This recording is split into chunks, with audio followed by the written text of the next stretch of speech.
This is my 9-hour layover in Rome, Italy. This is my first solo trip. It's mini, but it's big. Right here, I was kind of nervous. Now that I'm here, it's kind of like an adrenaline rush, so I'm really excited. So follow me to see what I do. Got my train ticket to Rome. It was 14 euros. And there's no stops in between, which is really good. So you don't have to worry about what you're doing, where you're going. You just wait to the end of the line.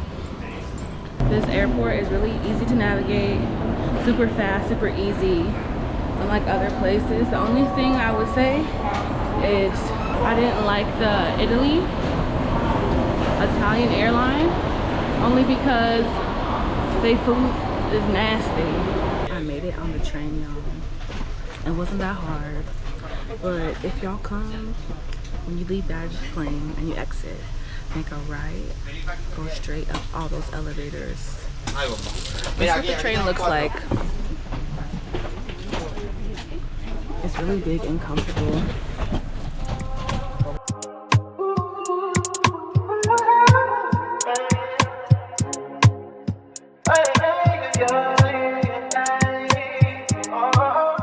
I'm in complete awe. I cannot believe I'm really doing this shit. This is crazy. Like, I really did it. I'm really doing this shit. She said, take your time, let's do rush. I said, baby, I'm a dog, I'm a mutt. I'm a dog, I'm a mutt. I get smoked already so hard in my blunt is. I say, got a pretty face, so I got trouble trusting. But I let my guard down for you. Said I'll put my guard down for you. Said I'll be vulnerable, so you can break my heart if you want to. She said, take your time, what's the rush? I said, baby, I'm a dog, I'm a mutt. She said, take your time, what's the rush? I said, baby, I'm a dog, I'm a mutt. I'm a dog, I'm a mutt. No crib, talk come through, it's time to break it in. 32 like my pants size, cause the niggas try breaking in. No condo, say your name at the front. You can stay if you want. It's been one of those nights I ain't had in a minute. It's been a minute, had to pop a from the Ricky, ain't a feeling. So I put my bag up. I was struggling to put my bag in the storage. So I just finished doing that. And now we're walking the streets of Rome. It's so cute. I feel like this is what New York would look like, but older. They have a lot of Fiat cars. Y'all, look at how cute this street is. I'm so nervous. I feel like I gotta poo. Like, watching people travel on YouTube is way different than actually doing it. When you're looking at people travel, you're like, bro, I could do this. It's so easy. But it's like, it's different when you're actually doing it. So I'm a visual learner, so I'm trying to remember where I'm at. The streets are so cute. Why am I walking in the middle of the street, not on the sidewalk? Like, I'm really standing out right now. Y'all, they have many cars. Look, everybody has a couple. It's so cute. My spidey senses are tingling and they're on high alert to make sure that I'm out of here before nighttime. So when it's dark, I gotta skedaddle. Because my spidey senses are tingling. I feel like everybody's staring at me. I don't know if it's because I have these braids in or what, but they staring. And it has me a little paranoid, and I need to smoke. I never really wanted to visit Rome, but I'm just visiting now because I'm on a 9-hour layover. And I never really wanted to come just because the history of the city. I didn't really care too much for it because, you know, Roman history is very violent, and they built this city on, you know, glorifying the Colosseum battles and killing people, going to different territories around Europe and Africa, and just building their empire, their Roman Empire. And they were just like ruthless. So I was like, why do I want to see a place where they just, you know, murder everyone around the world? Why would I want to go to a city like that, but you know, it's good to just go. They're not doing that now, from my knowledge. That's why my spidey senses are tingling, because my gut knows what went on over here, and it's just like, ugh. Every city has its own aura, and my aura is not really resonating with this one right now. Look at all these old buildings, y'all. Like, this low-key look like downtown LA. Oh look, they have a phallic symbol. That was probably from Egypt too. Oh shit. Damn, that's an old ass church. It's like every time you turn around, it's something new. Passing this big ass church. Wow, this is huge. I don't even know what I'm looking at. Damn, they probably cut off someone's head and let it roll down those stairs. I don't know why the back of my neck is rising. I haven't seen no gelato so far, so I'm looking around for the gelato. I don't know where it's at.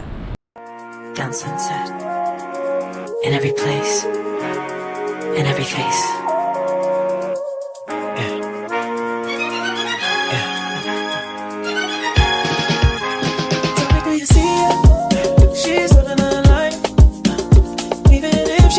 Like she don't want the limelight, but if you do it, she lives the line. She calls her paparazzi, then she acts surprised. Oh, I know what she needs. She just want the fame, I know what she thinks. Give it a little taste, run it back to me. Put it in the place, bring it so to keep. Ooh, every night. She prays to the sky, flashing lights. It's all she ever wants to do. To be popular, back to the dream to be popular.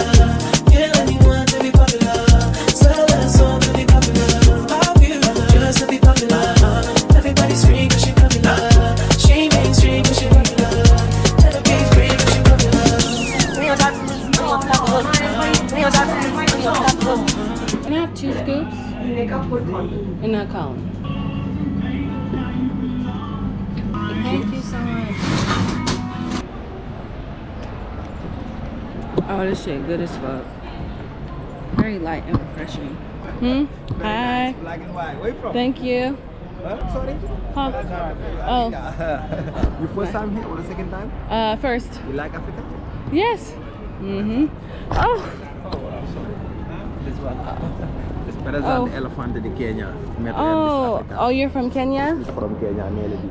Oh, wow. I'm sorry. Your first time here or the second time? First time. This is Africa. Black and white. Oh no, this is no problem. This is free. No problem. This is my wife have baby. This tomorrow you go my family. Look.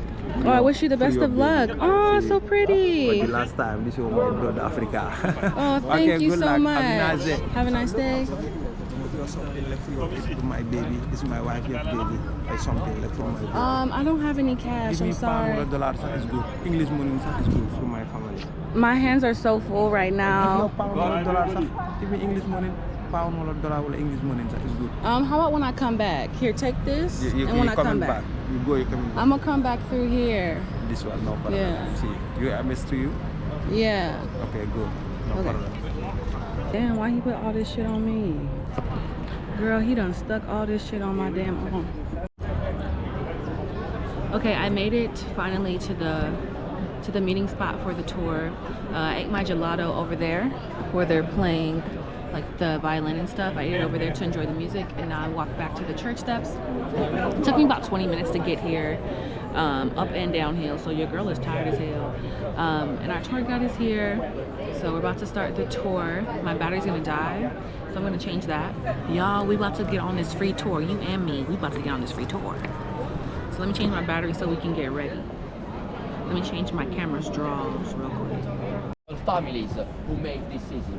I'm talking about 5 legendary dynasties, 8 scenic locations, and a little bit of dirt aristocratic laundry, just a little bit. You know, we are in Italy, so corruption, scandals, wars, betrayal. Yeah.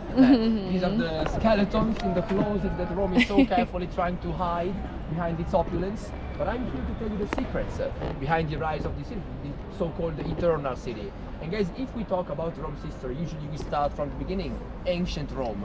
Also because, I mean, right behind me, you can see something ancient. The ancient imperial forum. Maybe you want to know something more about this place.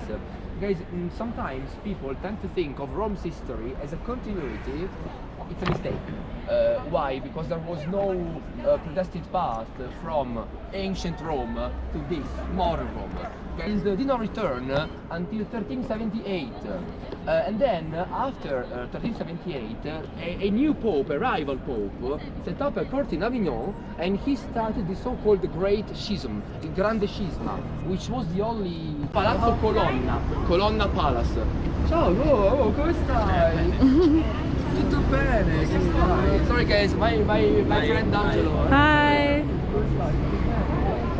That's cute. For centuries, this building remained a center of Roman high society, sort of a bastion of aristocracy.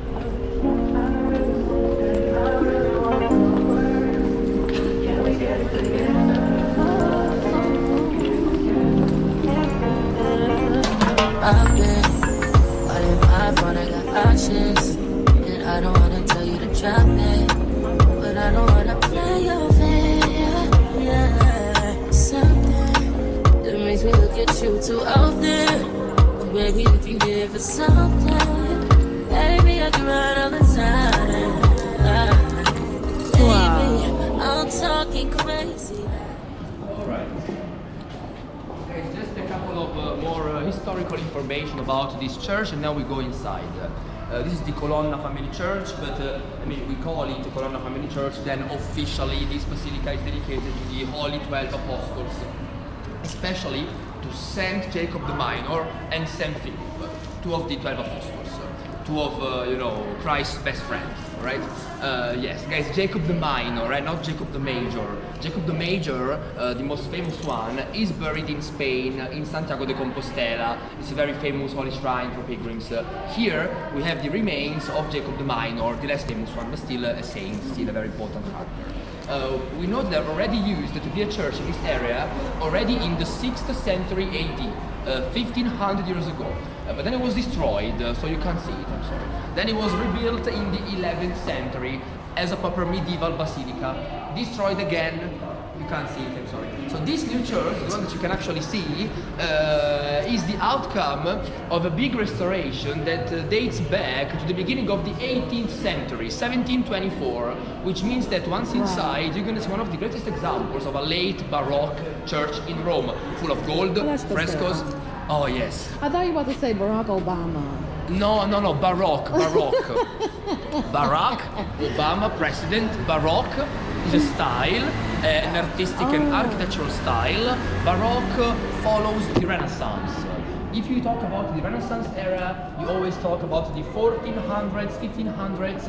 If you talk about the Baroque era, the golden era of Rome's history, we always talk about the 16th, 17th, and 18th century. This is late Baroque. This church is a late Baroque because it's from the 18th century, 1720s, which means that once inside you're going to see a lot of gold, frescoes, very expensive marbles and statues and chandeliers. It's a very opulent church. Baroque equal opulence. Hello. Are you guys looking for a tour? Huh? The tour? Yes. Yes. We said we were late. Yeah, you're late, yes, but not that late because I've just started, so basically you didn't miss anything.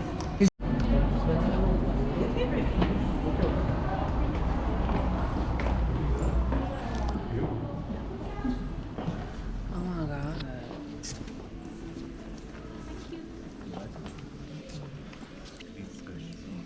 We could walk around. Yeah, of course, guys, of course. Oh. If you want, we can go this way, and then we go right in front of the chapel. Wow.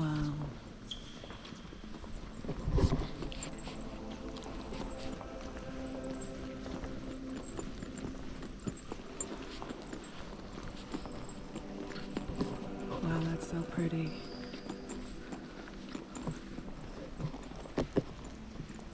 I've never seen a church this damn beautiful. I mean, darn beautiful. What's down there?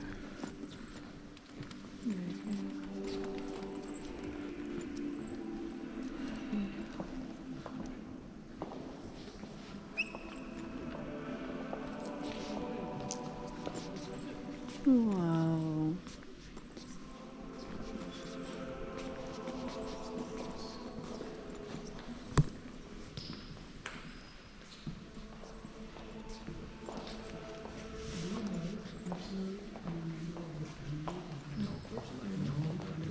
Sometimes Prince Colonna, you can see him out of the main gate of the palace, the main door. Sometimes he's there with his guard. Whoa. Just, I don't know, like chilling and enjoying the sun. I don't know him personally, but This is gorgeous. main Colonna private chapel, guys. You can see the family emblem, the little column here and also here and there and there. Okay, it's filled with little columns. Now let's go back to the origins of this family. The Colonna family was not originally from Rome. They came from the countryside. Then they moved to Rome by the end of the 12th century. But in later centuries gave the Colonna family a quite ridiculous pedigree, claiming descendants from Julius Caesar, sure, and goddess Venus / Aphrodite, you know, the Greek goddess of love. Such a rich inheritance for a family coming from the countryside. Of course, it's not true. I mean, it was very common for those noble families to create some legends about their origins. But trust me, the Colonna family didn't become rich and famous thanks to Julius Caesar. The founder of the family's fortune was just a simple cardinal, Cardinal Giovanni Colonna, John the Younger Colonna. This man was a great diplomat, but then he was also an impostor, a scammer.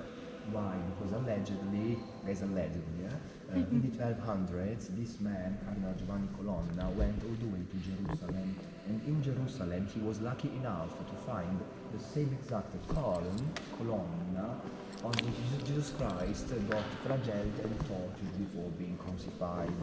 We call it the Colonna della Flagellazione, flagellation column.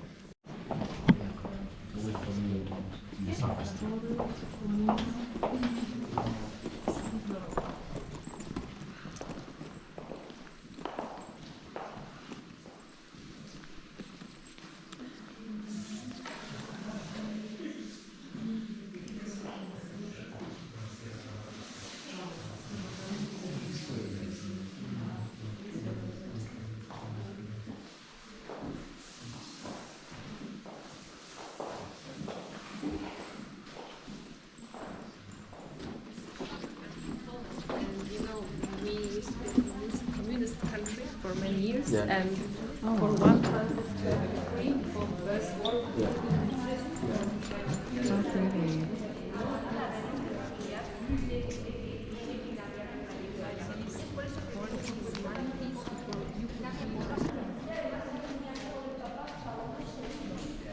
That's probably his grave right here.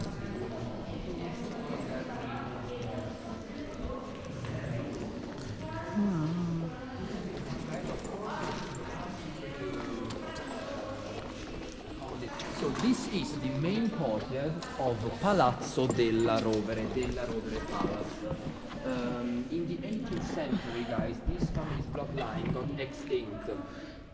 So they're not existing anymore. That's why this palace was donated to the Vatican, and even nowadays this building is officially part of Vatican City, which means that you just cross the border. This is not Italy anymore. We are inside one of the so-called extraterritorial possessions of the Vatican City. Extraterritorialità Vaticana in Italian, one of the most difficult words to pronounce in Italian, right? Which means that here we have to follow the Vatican law. So for example, in this place, divorce is illegal. But then we go back to Italy, don't worry. In 5 or 10 minutes. If you crime in this place, you will be judged by the Vatican law. So don't do it, alright? Or at least don't do it on my tour. Thank you so much. Now let's go back to the Della Rovere family. Why are we talking about this dynasty? Because two of the most influential popes in Rome's history belonged to this dynasty. The first one is Pope Sixtus IV, Della Rovere, Sisto IV in Italian. He was a very violent pope. He was constantly killing and executing people from the Colonna family. Guys, it's quite funny that the Colonna family and this family, the Della Rovere family, they were enemies, they hated each other. I'm talking about two of the most warring clans in Rome's history. So it's quite funny that they were neighbors. they were literally living on the same square and sharing the same church. Nowadays they don't fight anymore because, as I told you before, in the 18th century the Delaware family's bloodline got extinct. Well, that's like the original floor. Was born as an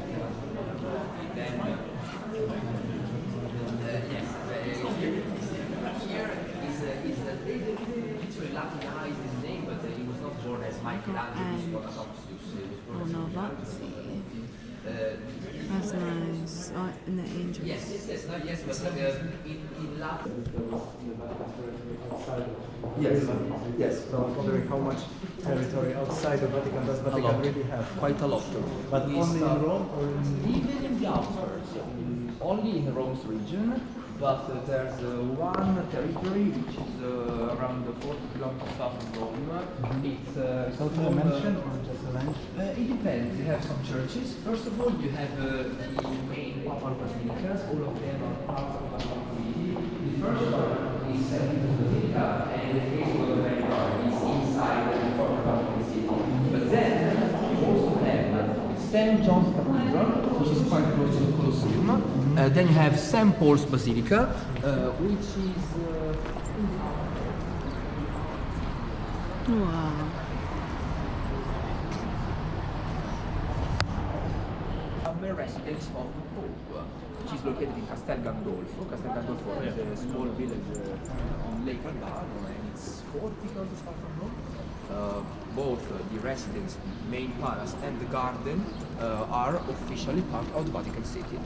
So this was also the place where the Pope retired and spent the rest of the way? yes. I just remember this place is in France. I was collecting bricks, and it was the summer palace of the Pope. Oh, Not- okay, So yes. I just remember that there was this kind of place in France as well. Yeah, but maybe in Avignon, no?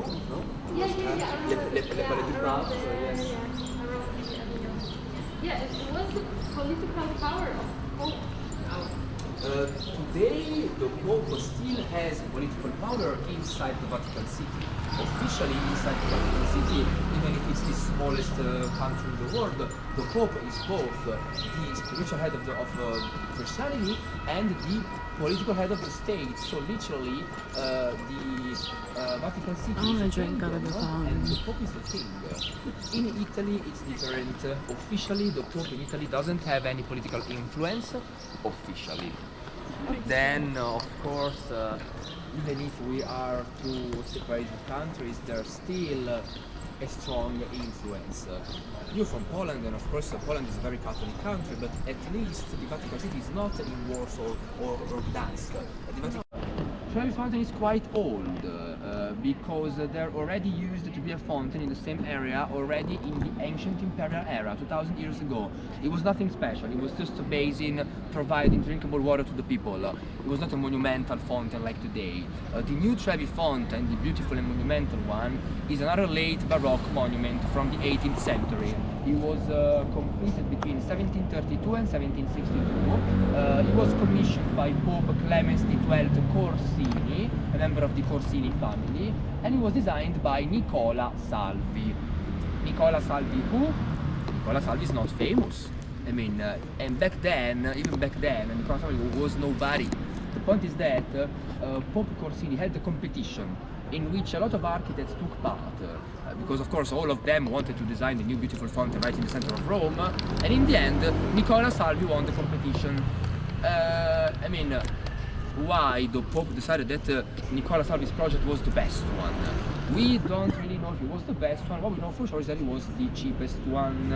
Still an amazing project, but the point is that some architects proposed to rebuild Trevi Fountain using white Carrara marble. It's a very expensive marble from Tuscany. It was way too expensive, they couldn't afford it. So no Carrara marble. Some other architects proposed to destroy and to demolish some ancient Roman buildings like temples, you know, to recycle the materials and use them to rebuild the fountain. In this case, there was a big protest.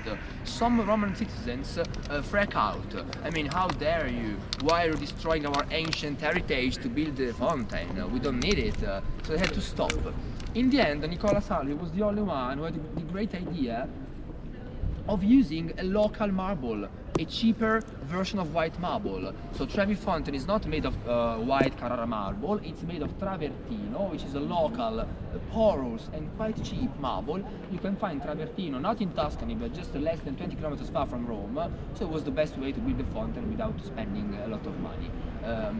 So in the end, the fountain was completed in 1762, and from the point of view of iconography and symbolism, well, first of all, right at the top, you're gonna see a huge family emblem. That's the Corsini family emblem with a hat, the papal hat, the papal tiara, and two crossed keys, the symbol of St. Peter. So it's not just the family emblem, it's the Corsini papal emblem. Then right in the center, you're gonna see a huge statue of Neptune / Poseidon, the god of the sea, god of the ocean, god of sea creatures.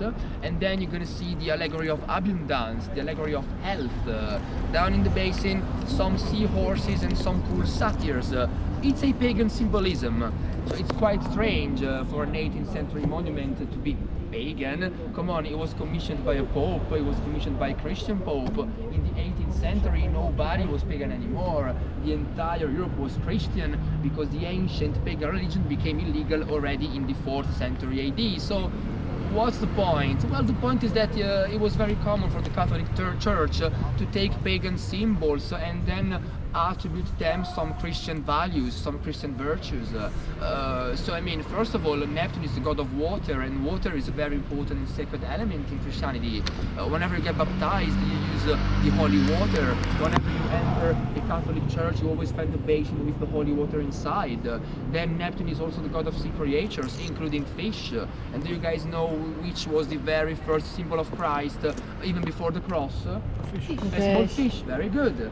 So if Neptune is the god of sea creatures, including fish, and Christ is the fish, there's a link between them. Behind this pagan surface, there's a very, very Christian meaning, alright? Also, the allegory of abundance and the allegory of health, I mean, health and abundance are not pagan categories. Trevi Fountain is a beautiful symbol of health, life and abundance. It was a good way to show the world that Rome could afford water. Guys, Rome is full of water. Trevi Fountain is the end of an ancient Roman aqueduct. We have 11 ancient Roman aqueducts and some of them are still working. I'm talking about 2000 years of a water system. So I mean, back then water was like gold and Rome was full of water. So behind this pagan symbolism there's first of all a very Christian meaning, but then there's the aim, the purpose of showing the world how wealthy and powerful and rich of water Rome was.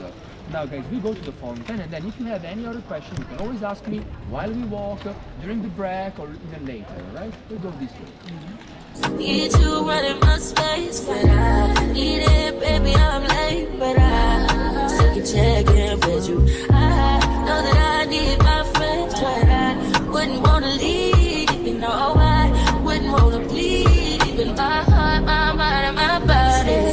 Say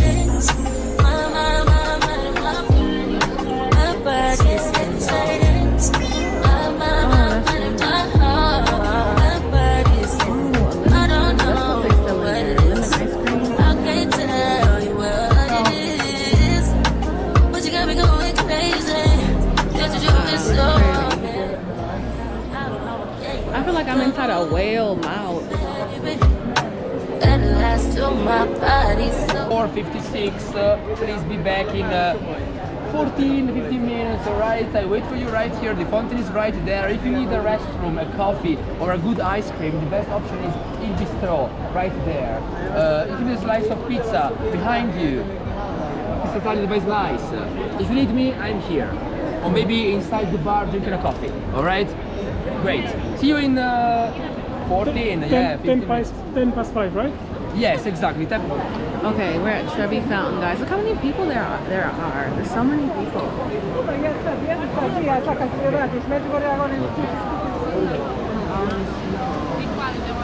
I need a damn light. Io questa mi devo comprare. Oh, thank you.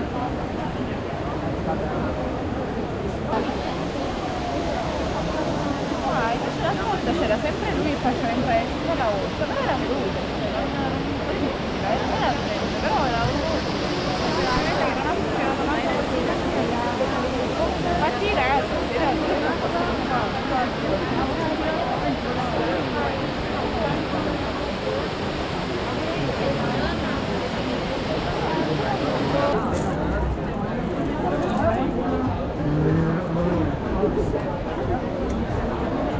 Pizza lava slice, huh?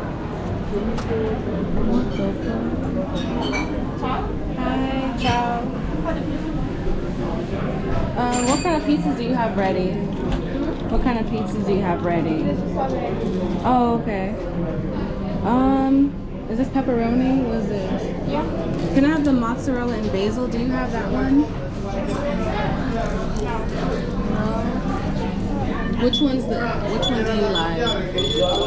Give me like questo the one that you have. This one, maybe this one, that one. This is the smallest size.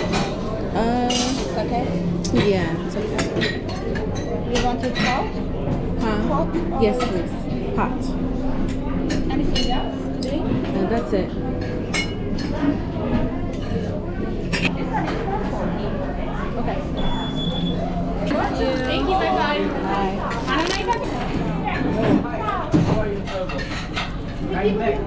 Which one you want?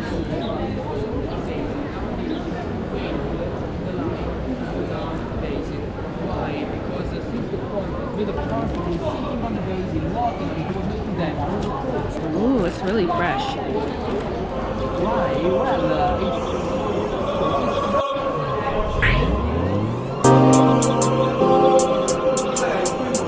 Got an attitude, what you better say, so I ain't mad at you. For sure. I'm a fuck, like I said, but on my baby car, and I had a roll. For sure. Way too rich to drive a road. Made $1 million on the stove. She like to put it in her nose. Pretty bitch with white toes. I done put it on the pros. I done put it in the road. I done put up in the ghost. I done reached all my goals. This is, I guess, the Instagram church. That's what he said. Probably very popular. Is this the Pathon, the Penathon, or some shit like that? Oh, I can't say S in church.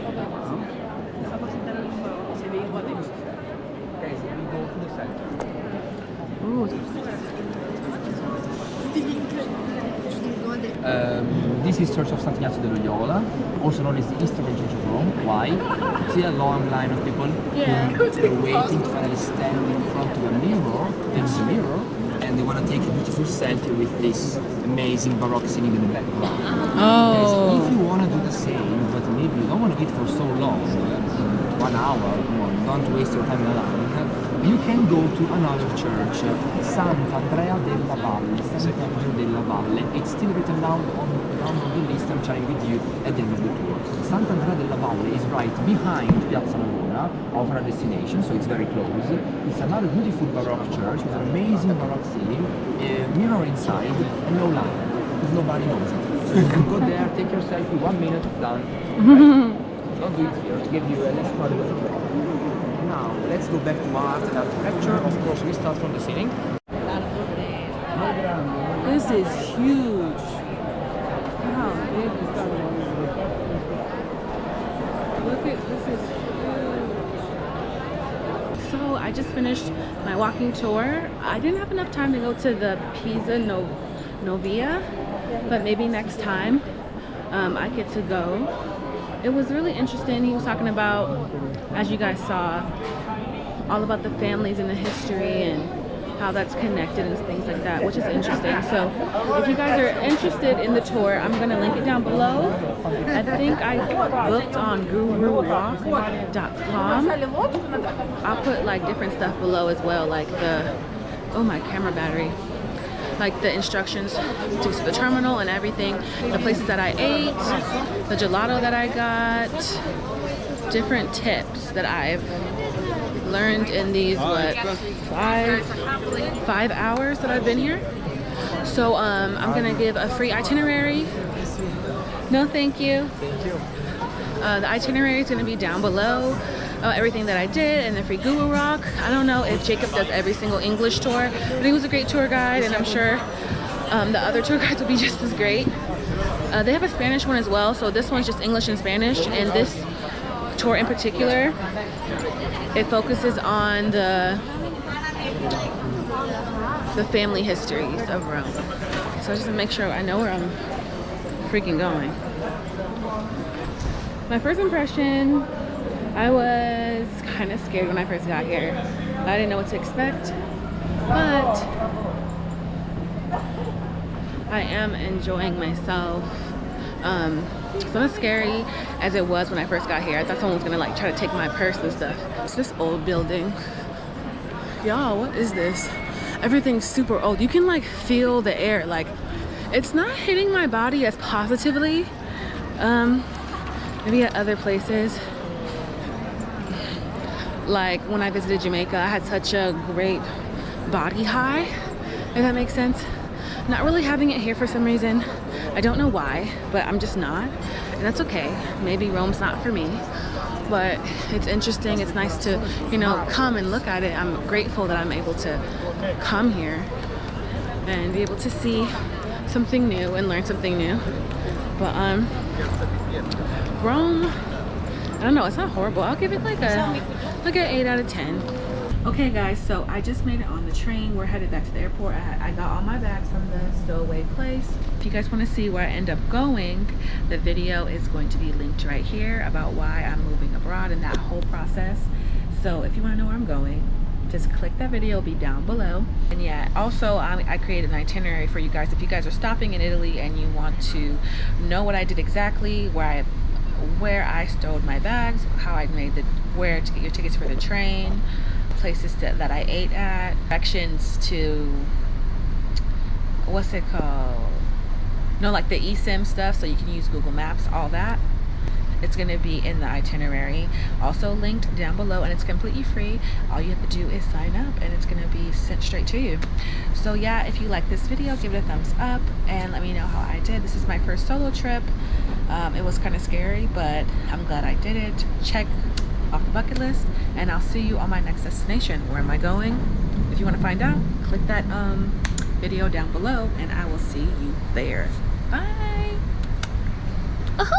Or do you not think so?